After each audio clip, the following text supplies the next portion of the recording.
Hey guys, went to the junkyard today and I was pretty happy. Sometimes I have good days, sometimes I have bad days at junkyards. I've stomped junkyards all day long, threw money away on gas, and really not come out all that great. But today I come out pretty good. Went to 4 different junkyards. The first trip I stopped and I got all these brackets, every one of them. This is all the AC brackets, alternator brackets. That's an alternator bracket. That's the alternator bracket. All these are air conditioner brackets. This is power steering and air conditioning. This is the little bracket off the back of the alternator. But man, if you wanted to buy all these brackets, there's no telling what that would cost you if you could even find them. That would be really hard to find. If you wanted to put air conditioning on a 73 to 1980 model Chevrolet truck, I've got every bracket. Now, they're not for sale. I'm going to hang on to these. I'll either use them or one of my friends will. I'd rather do that as I would to sell them. Even if I got a couple $100 out of all this, it would be worth more to me to keep it or help a friend out if they needed it. So anyway, I bought all that, and I bought this puke tank for 2%. I was real tickled to get that. It's in good shape. It's pretty soft. It's not real dry rotted like most of them and brittle. So anyway, they priced me all these brackets for 10 bucks. I couldn't believe it. And it took me a while to get all that off. That's a lot of work, especially in the weeds. But and this puke tank, every bolt that I took out, I put in that tank. And so if you needed to put air conditioning on one, or if I get one and want to put air on it, or primer is best, or Tim Dixon or something, you don't have to look for bolts. You don't have to try to hunt these brackets down. This stuff's hard to find. So I gave him 20 bucks for everything. It was well worth it to me. Went to another junkyard that I've gone to a lot, but everything's really been picked over. I bought this fan shroud, which I think will work on 2%. I haven't tried it yet. And I bought this little piece for the low pressure line on the power steering. They wanted 20, but this thing was broke. See, it's broke right here, but I can try to make that work. It's better than nothing. These things are hard to find, these fan shrouds. I used to have a bunch of these, and they're just really hard to find these days. But anyways, I gave him 10 bucks for this and that, and went to another junkyard trying to buy a breather. I usually use these off of the throttle body trucks. They'll work. Sometimes you have to trim a little, but they work just fine. And she wanted $45 for one of these breathers, and they were worse shape than these.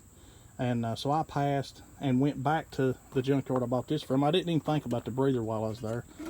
But I got this one off of you can see all that old nasty stuff in there.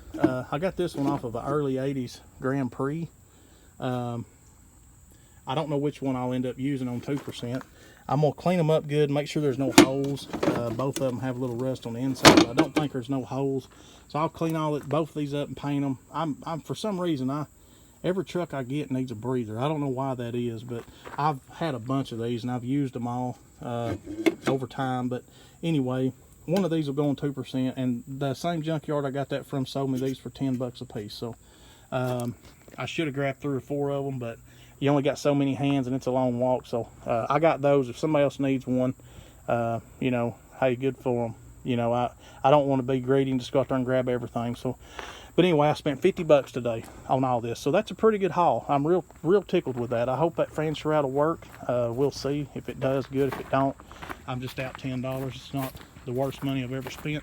Y'all will notice I took the video down where I had this truck for sale. I had to drive it the other day to the dump, and I got it really dirty, and I was cleaning it up, and it just, I don't know, I just decided I didn't really want to sell it right now. I kind of want to fool with it just a little bit more.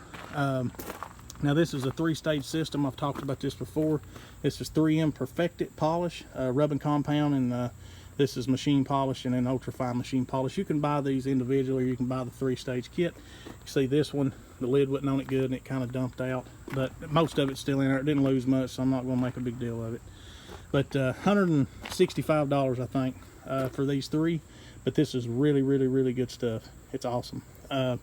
You don't have to sand before you do that. I wasn't going to, because this paint's a little thin in places, but I believe I'm going to now, especially on this bedside. On the driver's side, I don't know what in the world. I don't know if they hung rugs on this thing or what, but it's pretty scratched up down through here. I don't know if y'all can really see that. Can't believe how dusty this truck is. I just washed it. But anyways, I'll sand this, probably sand the whole truck down. and I'll start with 1,500, and all I can find right now is 2,000. I can't find my 2,500, but 2,000 be fine as long as I, as long as I go through all 3 stages on that polish. The 2,000 will probably be all right. Probably do this bedside first and then work my way around the truck. I'll tape up the trim. You don't have to, as long as you don't slang it everywhere, but I like to keep my pad wet when I'm polishing. If you got a dry pad, you're not doing anything. If your pad's dry, you're just going to burn your paint. So anyway, I'll try to do a video on how I buff these vehicles, but by all means, I understand I'm an amateur at best. I don't really know what I'm doing. This is just stuff I've taught myself over the years, and that stuff's pretty forgiving. That's why I use it. You can order that. That's a 3-stage kit. You can see here, 1, 2, 3. Pretty self-explanatory. You start your rubbing compound, your machine polish, then your ultra fine. And man, that stuff's awesome. It'll look like a mirror. Now, if you're just painting one, freshly painting it, and you're going to wet sand and buff it, I suggest you work your way up to 3,000 to get a really nice finish. I don't like doing this anymore. It wears me out. It's a lot of work, a lot of time. But I think this old truck deserves it. It's really going to look good, I think. Now, I penetroled the roof. You cannot polish rust, but you can put lipstick on it. It's like a pig. So anyway, it's really, really slick. That stuff turned out really good. I had to work at it for a little while. It's probably hard to tell on the camera, but it really does look great. I don't know if you can see the difference there, but once I get the paint polished, it'll look pretty similar to that, I believe. It's going to look pretty good. But we'll see. You never know. This thing may be, well, I ain't gonna go there. I don't think I'll have no issues. But anyway, when I sand, one more little tip I'll give you: make sure you cross sand. Go this way and then this way. Make sure you get all your sanding marks and stuff out. All right, guys. Like I said, I'll try to do a video on that. I'm trying not to ramble on. But I just wanted to show y'all what I got at the junkyard and show you my plans for my 87 here. Give me a name for this truck. What would you name it? I've asked before. I just can't really come up with nothing I like on it. I honestly thought about naming it Chelsea because it's sort of been a pain. That's my wife's name. But boy, it sure looks good, don't it? I love this truck. I like it a lot.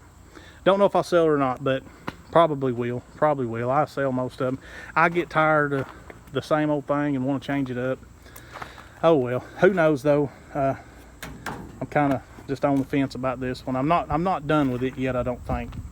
I do go the rod run. If I don't sell it, I'm going to buy all these little window sweeps and stuff, and put all that on there new, make that look a little better, seal some of that wind out. And I'll do the vent windows. I've done a video on how to do those, but I'll do another one.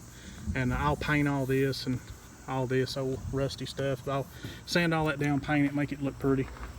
But all right, guys, just wanted to show y'all where I was at on 87, tell you why I took the video down.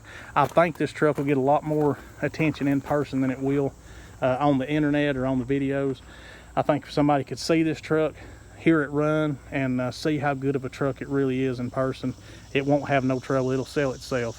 It's just such a good truck. I'm sorry I'm getting tongue-tied. I'm getting a little tired.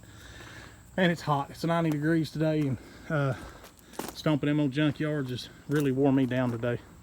All right, guys, y'all have a good. I'm gonna put this thing up, starting to thunder. I'm gonna clean my garage up so I can start buffing on this thing tomorrow, as long as my pads show up. That's what I was getting at earlier. The 3-stage system you can order, and the bottles say 1, 2, 3. You can order your pads, your buffing pads. They'll say 1, 2, 3. It's dummy proof, guys. It's great stuff. So look into it. There's a bunch of videos on YouTube. I will make my own. I'll show y'all how I do it. But again, I suggest watching somebody that's a professional. Make sure you really get some good direction on this stuff before you start, especially before you start sanding it. God, if you ain't never done that, watch a lot of videos. Please don't run out and start sanding on your truck on my account. So all right, guys, y'all have a good one, and I will hopefully catch y'all tomorrow. See you later.